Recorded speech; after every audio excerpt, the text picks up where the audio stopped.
start.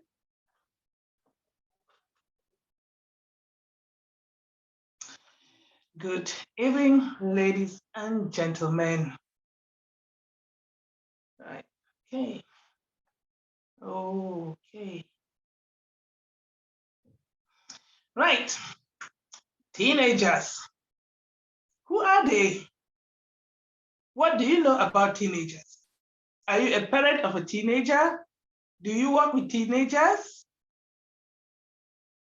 What are some of the myths that we think about teenagers? Hi there, my name is Akwa, and I'm an early intervention practitioner and a co-founder of Hand in Hand Community CIC. And tonight is our 18th show, Families Together, Grow Together show. And today we're talking about teenagers, understanding our teenagers. As a parent of teenagers myself, it is a challenging time. There's certain things that I'm learning, and I am continuing to learn. And today, Nelly is going to expound on some of these things so that we all can learn. If you have a teenager, join the conversation and tell us how you've been parenting them. If you do not yet have a teenager, join us and learn some tips in preparation to when you have teenagers. And if you work with teenagers, come and join us and share your experiences about working with teenagers. So I'll hand over to Nelly to take on this show. Come on, Nelly, teach us. Hello, Akwa. Hello, everyone. Thank you so much for coming onto this show today. So like Akwa rightly said, we'll be talking about understanding our teenagers. I am Nelly Kwasunwi, a co-founder of Hand in Hand Community CIC. And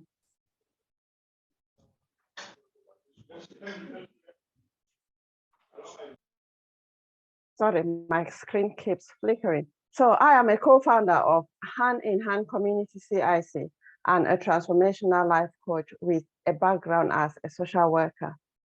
So I will take you through. I will just look for my slides as I talk. So get your writing pads ready.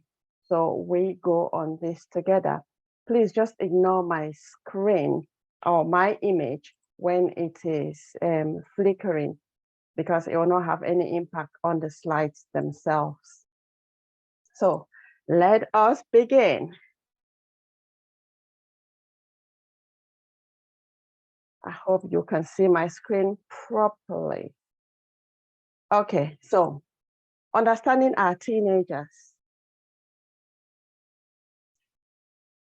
For the agenda today is, who are teenagers? Myths about teenagers, challenges teenagers face, the coping strategies they use, parents versus teenagers thinking, and finally, the tips to enable our teenagers open up. So if you have any comment, anything to share, put that on the comments, please. So the way we talk to our teenagers make a hell lot of a difference. So just have that at the back of your head while we have this conversation today. So who are teenagers? It is common to hear teenagers, but who actually are teenagers? So there are people between the ages of 12 to 19. This is just a definition, but some children have experiences earlier. So we will go by this number that is a dictionary definition, and they go through developmental milestones. These developmental milestones that I'll mention here are physical.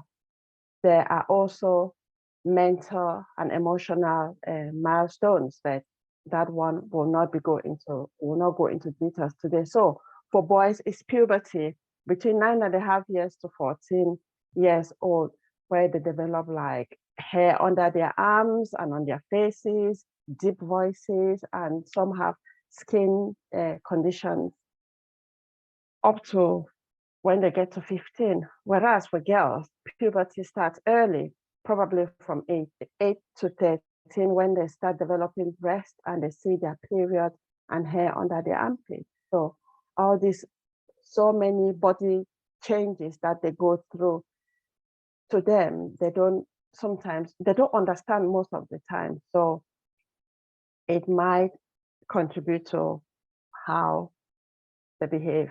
So what is the first image that comes to your mind when you think of teenagers?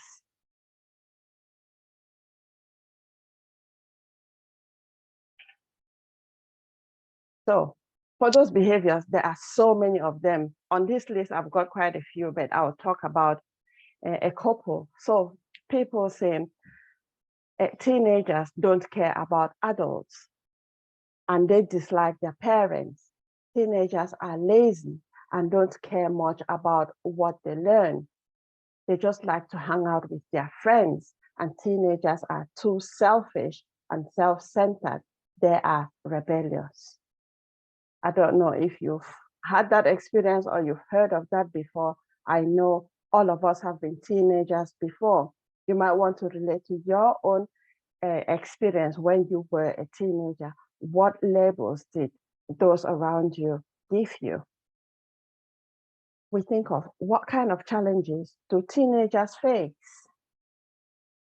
Teenagers go through a lot of changes, like at the very beginning, changes with their bodies. So without understanding, it can lead to so many internal challenges that they face. They also face external challenges. For instance, loss.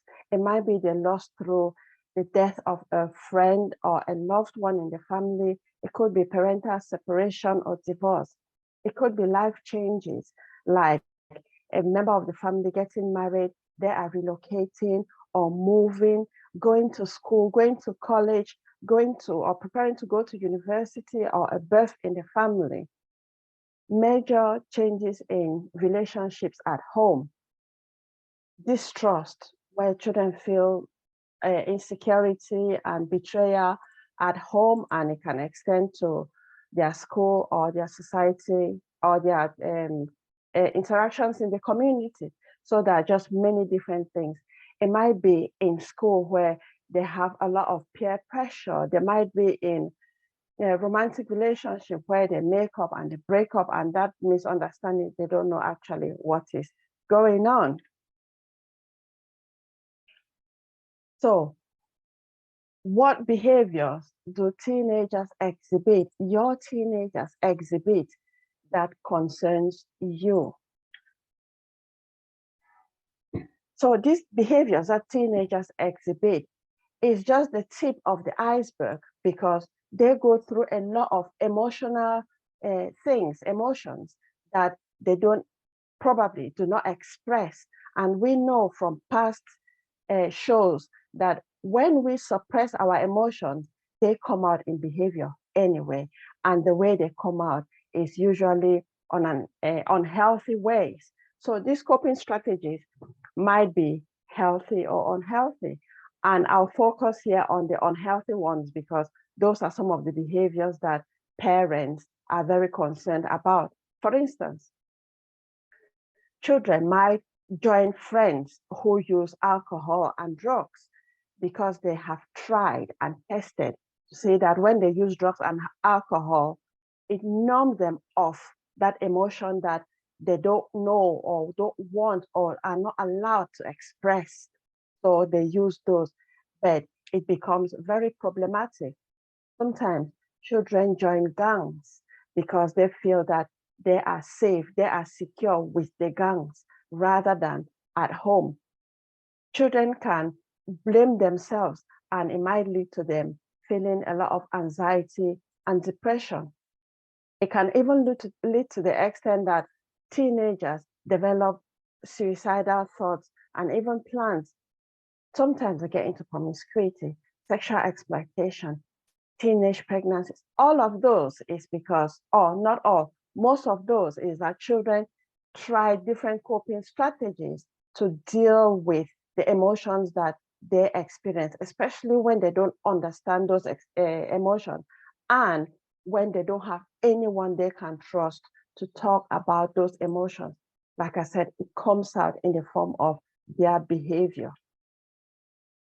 So then, how do parents come into play with this? We know that parents, if you are a parent like myself, we have some disagreement with our teenagers. But then why is that? Thinking of it is the way parents think is very different from the way teenagers think. For instance, parents, because of their past experiences, they think very complex. Their thinking is very complex because they can see into the present and into the future. Whereas teenagers, they think of the now. They want immediate pleasure. So already that is a clear ground for argument because the parent will be saying that this is good for you, but the child will be like, no, I want this, because the child doesn't understand or doesn't see what the parent is saying. The parent would consider long-term consequences, whereas the child would think of how to deal with tomorrow when that time comes, so that I just focus in the now and not in the future. So they discount consequences that might come after, as long as they get what they want immediately. Parents' thinking is they want to protect the child, but the child is, no, I want to try many different things. Children like you and me, when we were younger, very adventurous. We like to try things because we are curious, or children are curious and creative. So it's being adventurous to try new ground. What is there? How does that feel? What will I gain from there? So it's all that trying. But again, different thinking between parents and teenagers. The parents will think, oh, this my child is so annoying. Whereas the child will be like, I want to do the right things.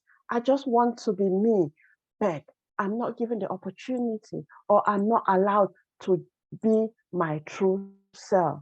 So then parents will interpret that children are retaliating. Again, parents will say their teenagers intentionally hurt or annoy the parents.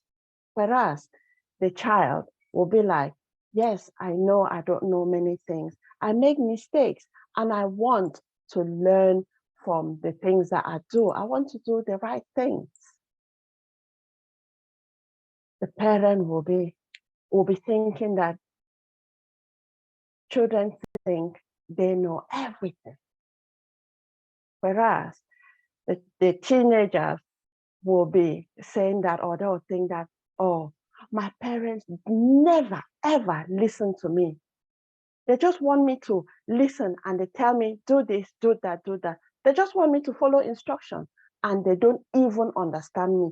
They don't even know who I am. Parents, because of their past experiences, they have a lot of fears, and they transfer these fears to the children. Whereas the teenager will be like, I have my own worries. I don't want your fears.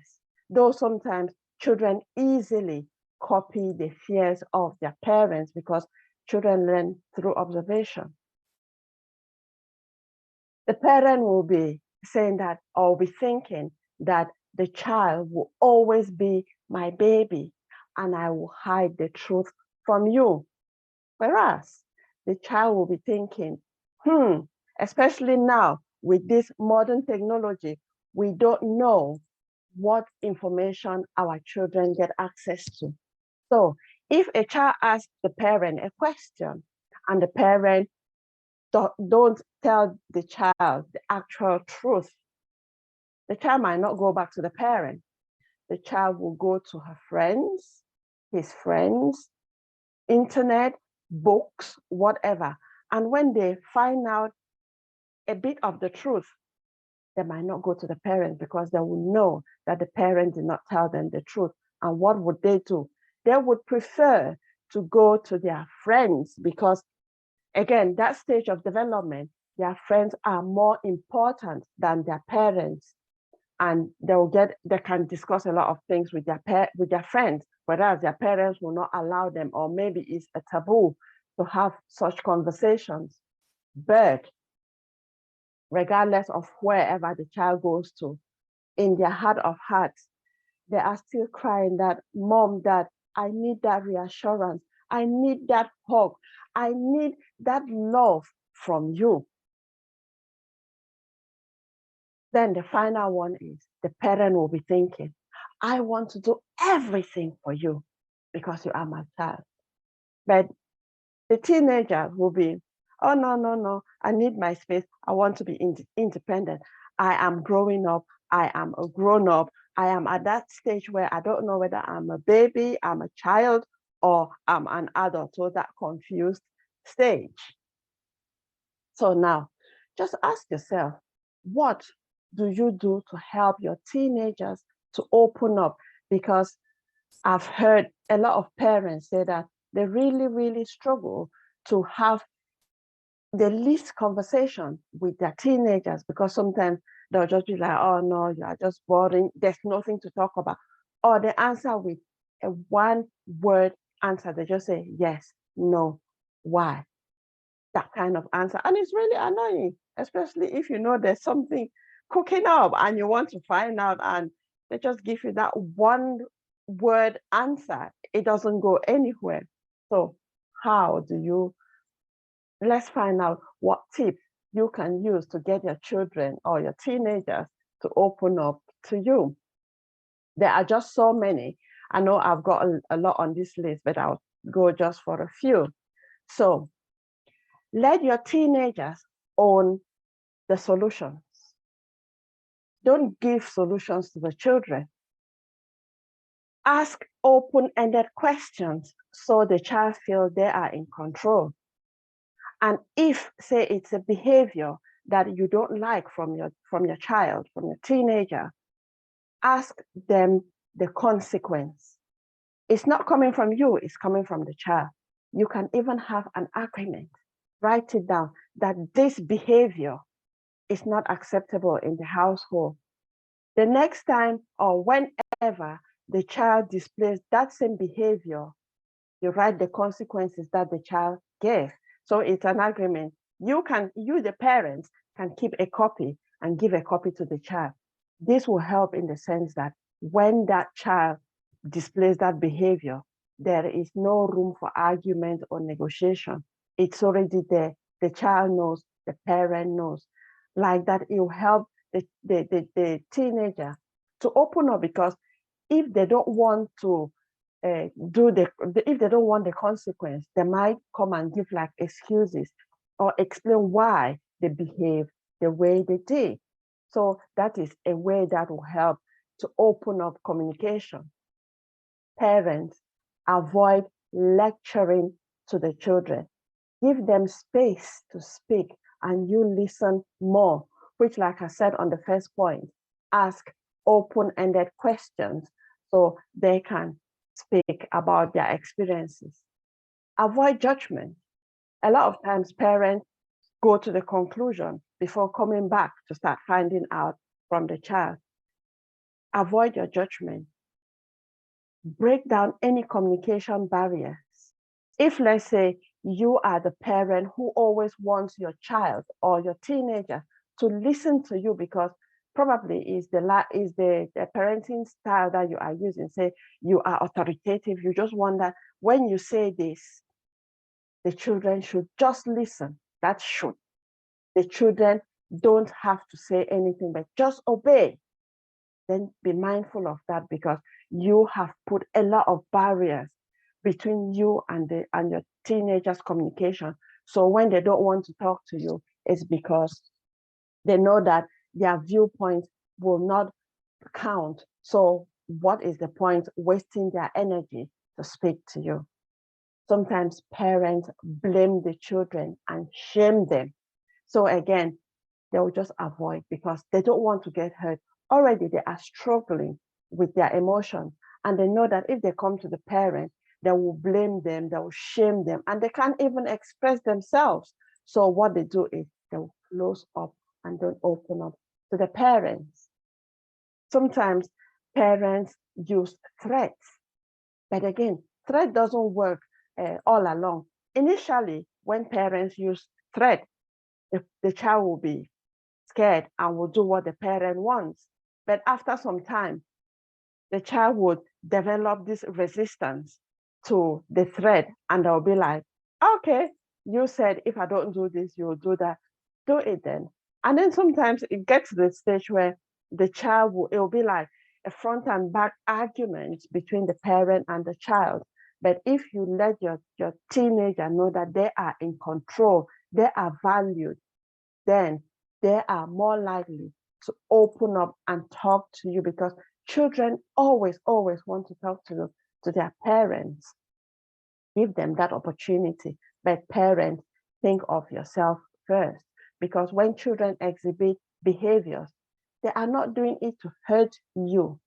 They are doing it as an escape route from whatever is going inside them, especially their emotions. And because, say, at home, no one teaches them to talk about emotions because the parents don't talk about the emotions, the children don't learn how to talk about their emotions. And if the emotions are not dealt with, they'll keep on coming up and up, because everyone experiences multitude of emotions within a day. So the last thing I'll talk about is parents focus on the child's behavior rather than making general statements or about the child, because sometimes parents will bypass the behavior and target the child. When you do this, the child feels betrayed, and there's a lot of trust issues in that. But if you make your child to know that, yes, I love you regardless, but the behavior, so separate the behavior from the child, then they are more likely to open up and explain why they exhibited that behavior that is not acceptable, unlike just sitting quiet. So let's follow some of these tips to help our teenagers open up, because our teenagers really need us, the parents, because we are their first teachers. We know they are growing up to become independent. So let's promote their independence. So that is the end of my presentation. I know that was really quick. If you have any questions, then we will answer. I'll just stop sharing my screen and I'll go back to the main screen. So Aqua, over to you. Thank you so much.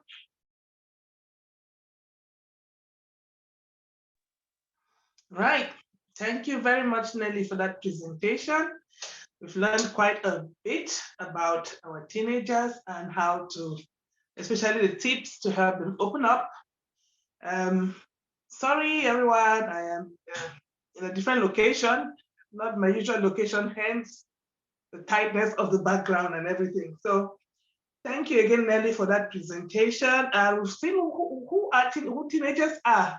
If you didn't know, you know that there are those children who are between 12 and 19. Anyone, those are teenagers, and how they are still developing. As teenagers, they are still developing.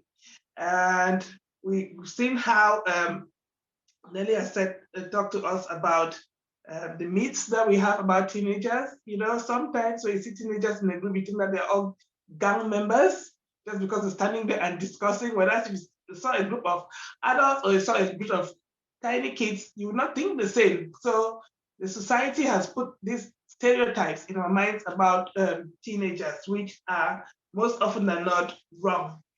And Nelly has also talked about different coping strategies that teenagers use to deal with their issues.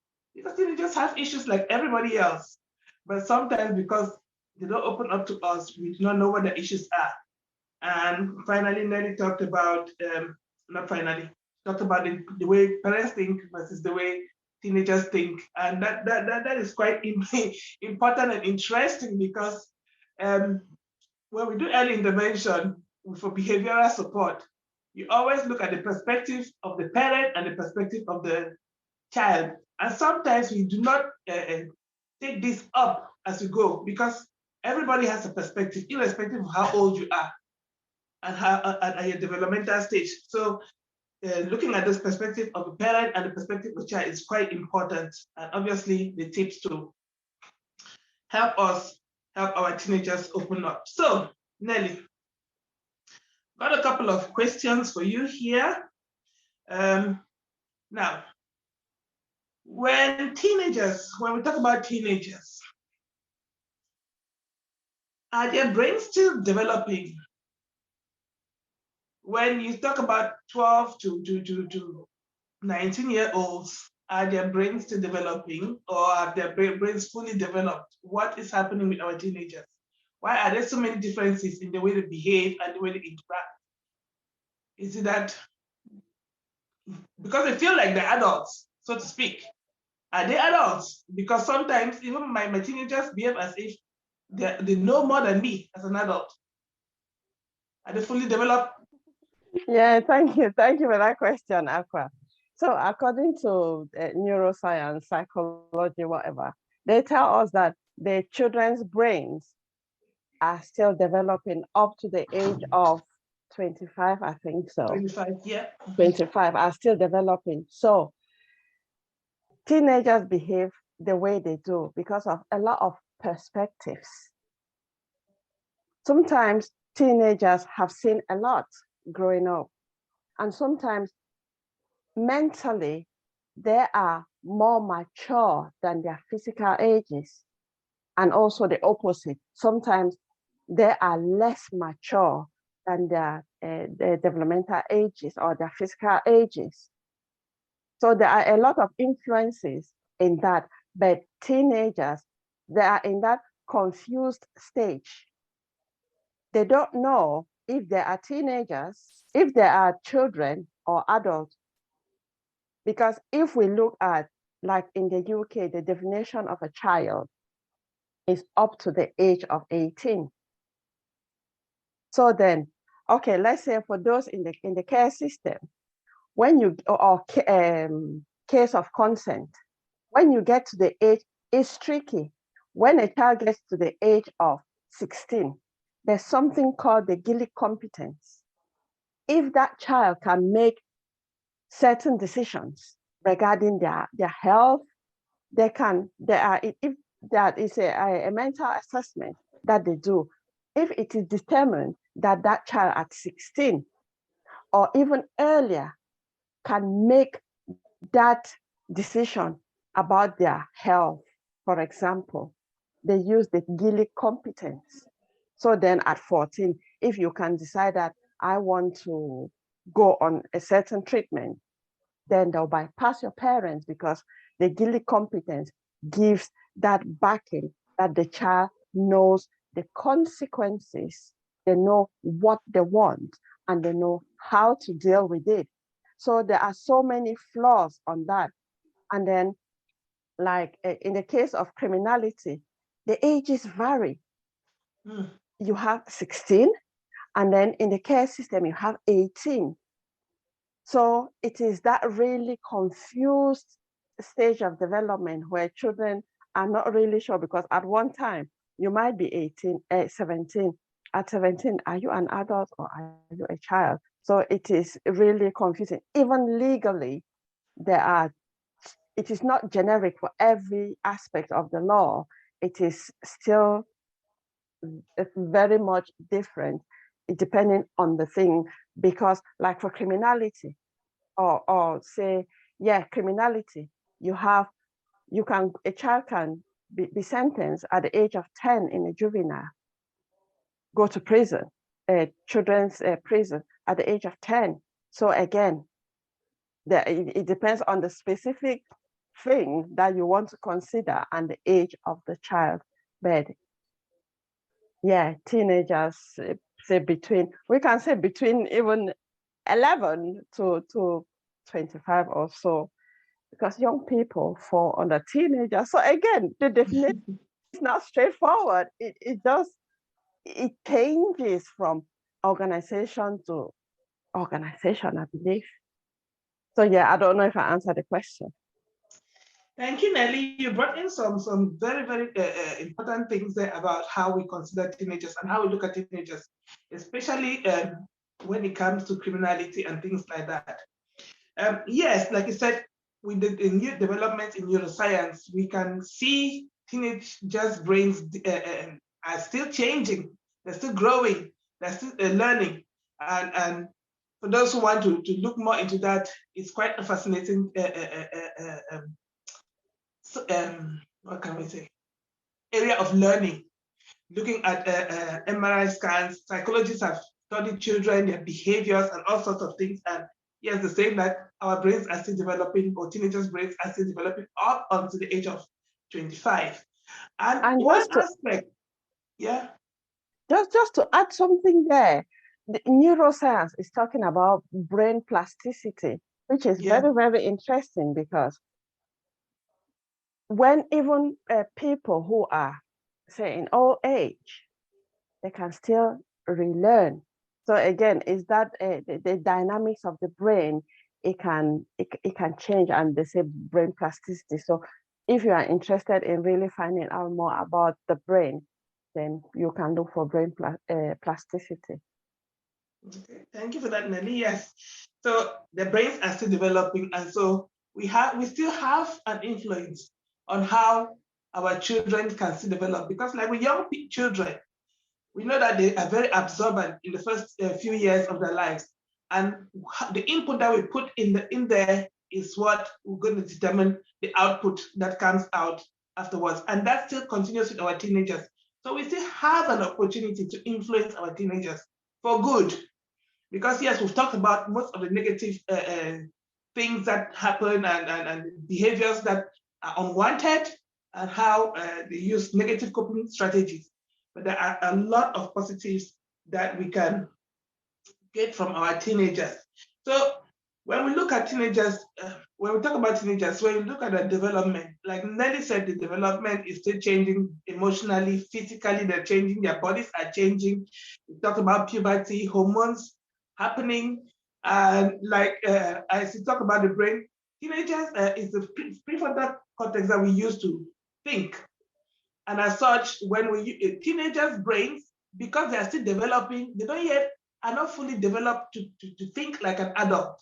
So depending on the level of maturity, like Nelly said, and with the Gili competence, allowing children to make certain decisions at certain points in their lives, sometimes these things can be very tricky.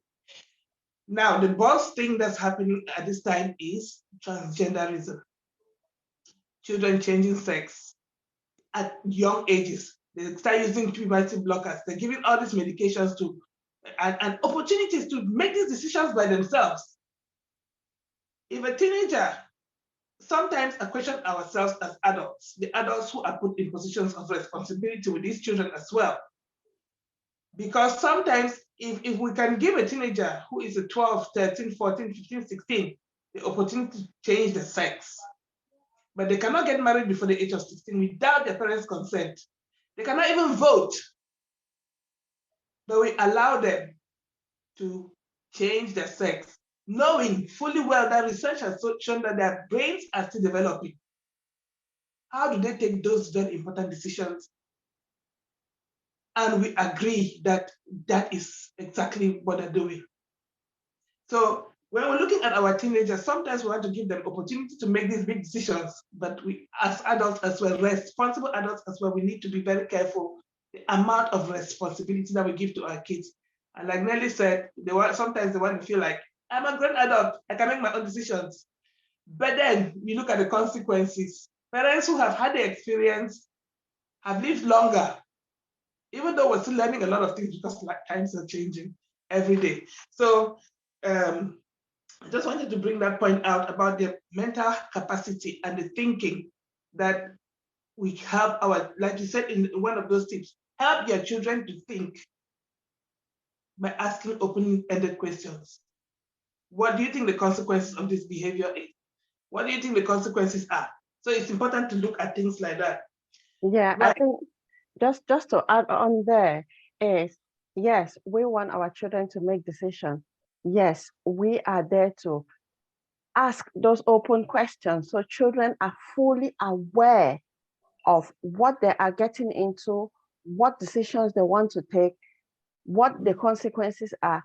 when we as parents provide children with all the information that we think can help the children make a decision, then we know the children can make that decision. But if we take from our past experiences and say, no, you need to do this way, you are depriving the child of that experience, because they might do it and bypass a certain experience that they would need in their life. So when they meet a situation where that experience is needed, because they bypassed it, they will need to learn that experience, and it will be like from scratch, because they bypassed it because the parents intervened and insisted that they had to deal with it this way, that way. I don't mean to say that we expose our children, but we are there to give them the necessary information. Let them know what they are getting into, so they have that informed decision to choose, because a parent will never ever live the life of their child or their teenagers. Like you and me, we make mistakes. Some of those mistakes have put us in a lot of trouble. Some of the mistakes, we've been able to jump over the mistakes, and when we meet with next mistakes, we're able to jump over easily, because we struggled first to deal with the past mistake. And it's life in all is a learning process. So it's for us to keep learning and encourage our children to learn, instead of spoon feeding our children, because they will not value whatever was given to them. Thank you for that, Nelly. That is so true. We need to enable our children think for themselves. Like at the moment, a lot of people are criticizing the conventional educational system because it's as if they're bringing out robots. They're not allowing the children to be critical thinkers. They've said, they bring you to school, learn these subjects, and you get out with these qualifications. They're not even teaching them how to live life. I was just listening to a program on Radio 4 this afternoon. They were talking about teenagers and relationships, and whether they were teaching them about consent and the impact of things like pornography and things like that. These discussions were happening with a discussion with Radio 4 presenter and 4 teenagers. And they were talking about their experiences in school and what kinds of things are being taught in school. And they said that when sex education is being taught, it's mainly taught about the consequences and the negatives about it. And the kind of things that they experience in real life and the kind of things that they see on social media are not talked about. Now, it could be because they are uncomfortable. Teachers themselves are uncomfortable about broaching this subject, because the different things that internet has allowed our children to be able to see are horrendous. They could be eye-opening, they could be teaching, there could be opportunities for them to learn, but they could also be very dangerous. And so we need to broach some of these topics with our children. It is not easy, but we cannot shy away from it, because if we do not talk to them about these things, their friends will talk about them. And what are they getting from their friends? Where is the source of the information that they're getting? Is it a credible source? That's another question. So you said something about allowing our teenagers to do certain things. And one thing that you said that was very critical that I loved was the fact that it's not lecture. I lecture, but I'm learning. I've lectured, and I've used threats. I will not give you this. I will do that. I will do the other. I will take your phone, and then in the end, they beg you, and you give it back. And then you're not consistent with your own discipline that you've put in place. So what you said about having a contract and having it clear that, okay, these are the consequences for this behavior, and loving your child and not disliking the behavior, separate the two. Your child is your child. Your duty is to love your child. Your duty is to provide for your child. Your duty is to take care of them. But they have a responsibility as well for the decisions that they make. And I was listening to this parenting podcast, and I thought this was so good. Can I just share it, please? It talked about the things that we can control and the things that our children can are in control of. So a teenager is in control of how they do their work. They're in control of their attitudes. They're in control of their behaviors. They're in control of what they do in school, the language that they use, the media that they absorb or that they consume. They're in charge of their own schedule, whether they go to church or not, and the kind of friends that they have. They are in control of those things. In as much as we would like to control those things for them, we can't. And we are in control of our own attitude, our own emotions, and our own behavior. And in order to work effectively with our teenagers, we have to have, there are certain things that we must do, and there are certain things that we can negotiate. So we owe them love. That is a top priority. We have to love them no matter what. We owe them air. We cannot stop them from breathing air. Air is not, we don't have control over air. They have to have air, because obviously we know about people who've killed their children. Look, listen to the news today about that little baby who's died. The parents took the baby, they didn't get any medical attention. And so some people deprive their children of air in the worst case scenario. We owe them water. These are free things that they have to have. Food and shelter. These are things that are not negotiable. We have to give them to our children. But the things that we can negotiate is access. Access to what? Access to internet, access to you as a taxi driver, access to the telecommunication that they consume. You're the one paying those bills. So those are things that we can negotiate with our teenagers when we want to when we want to change behavior. So I thought these were quite interesting, and that we should keep smiling, keep calm and keep smiling. Tell them off with a smile. So I thought those were quite interesting. What do you think about those, Nelly? I think that they're quite interesting. I mean, because as parents, we need to know what we can control. So we put boundaries with ourselves, and then know what the children, the responsibility of the children and what they are in charge of. And then we know the boundaries to put. Because, for instance, say a child's homework, it is their responsibility to do their homework. A parent does not need to do the child's homework. Rather, the parent can remind or follow up to see that the child does the homework. So yeah, I really agree with those points, but you said something at the end. What did you say? You said something at the end that hit me. Keep smiling, keep calm and keep smiling. Oh yeah, that one. How did you know? Yeah, that one. Keep smiling. I mean, I think for me, for that one is, you don't need to smile when you know that you are angry because you are not being congruent. If you are upset about something, instead of faking a smile, for me, I think is take some time out to calm down. And then you say things the way they are. Be assertive instead of pretending that you are like, and then. No, that was a turn of phrase. In the sense that when the guy was talking about this, he was saying about, I don't allow them to affect your emotion. You are in emotions, or you are in control of your emotions. One year, your children will make their choices, irrespective of how you feel. They will still make those choices. Oh yeah. And we have to allow them the space to be able to make those choices, even if they're mistakes. Because you cannot control it anyway. Yeah. So don't allow your own emotional well-being to be affected, because these teenagers are going to grow up and they're going to move out. So let us detach our emotions from their behaviors. Yes, you may feel angry, but you shouldn't stay in that place, so to speak. So keep smiling in the sense that mind your own well-being. Yeah.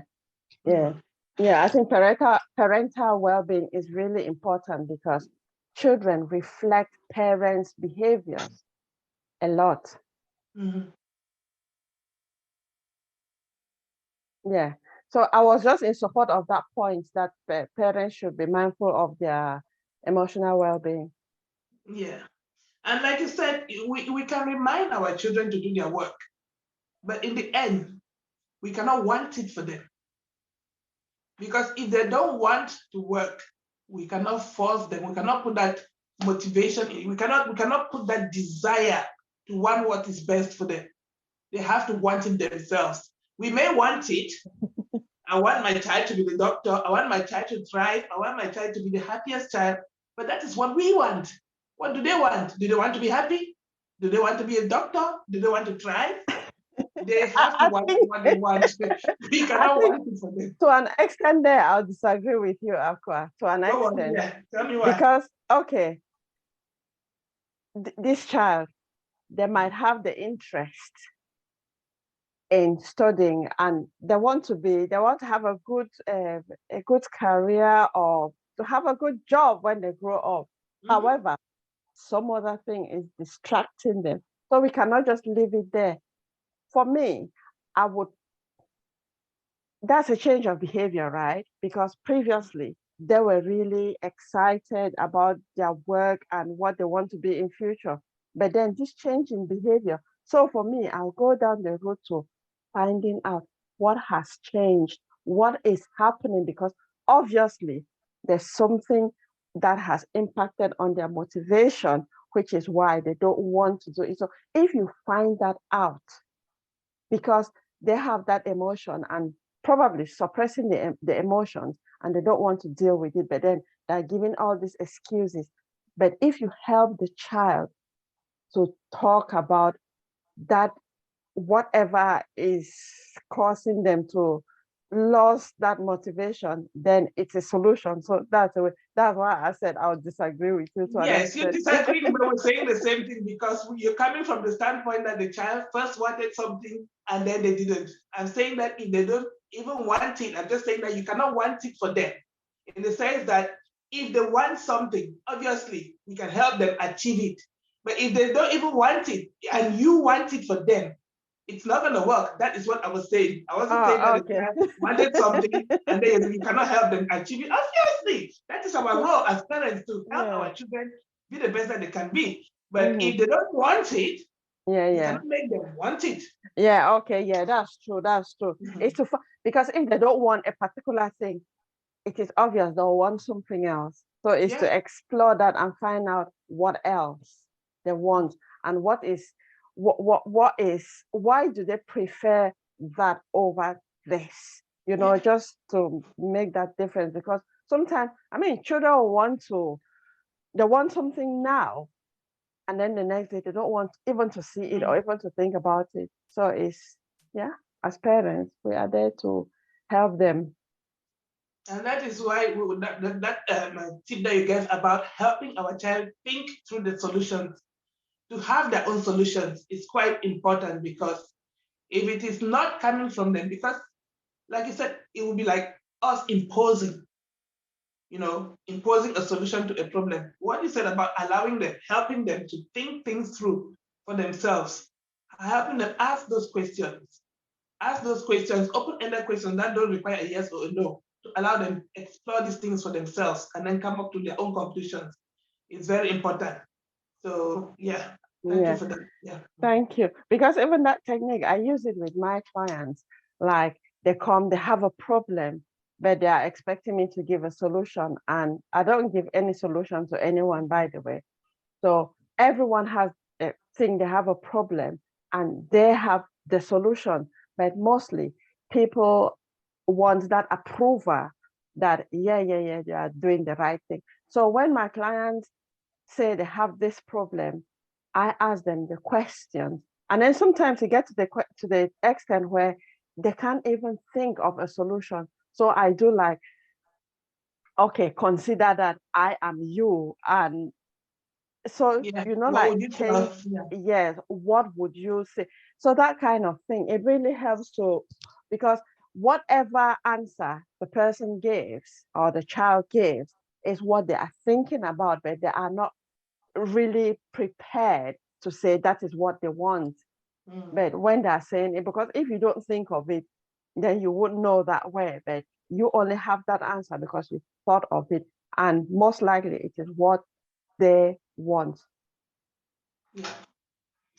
Thank you for that, Nelly. That was really good. It's a good discussion. It's something that we can expound on in other programs. So looking at the time, I think we've gone over our hour, and we could go on again for the next 30 minutes if we allow ourselves. I don't know if anybody put any comments in the comment box today, because I'm not able to see them. I am not able to. I'm on a different thing. So wait, let me just have a look. But even no. Okay. So for this month, we'll be talking about teenagers and young people. So if you have any worries, if you have any joys, if you have anything, any tips for other parents, then please contact us, share that information in the comment, or send us a message, because I know that a lot of parents are struggling, and even people who don't have teenagers, just seeing teenagers, they'll be like, oh, they're up to no good.